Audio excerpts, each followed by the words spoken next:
अंटा pen होता लिस्थेसिस होता बहुत पेन भी होता।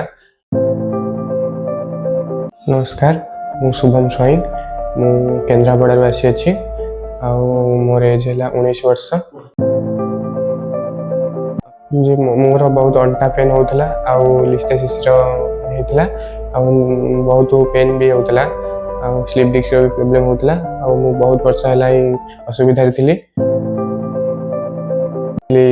सक्षम फिजियोथेरापी साइड ना जब मुझे आसला मोर बहुत पेन जो होता से 80% कमी जाइए 15-20 दिन फिजियोथेरापी करने समय 80% कमी। जदि आप मोस्टली फोकस कर एक्सरसाइज उपरकू एडवांस मशीन भी लगुच पेन को कम कर। जदि आपन को कौन सी स्पाइन इश्यू अच्छी कि कौन सी पेन अच्छी आप विजिट करूँ आपको बेटर रिजल्ट मिल।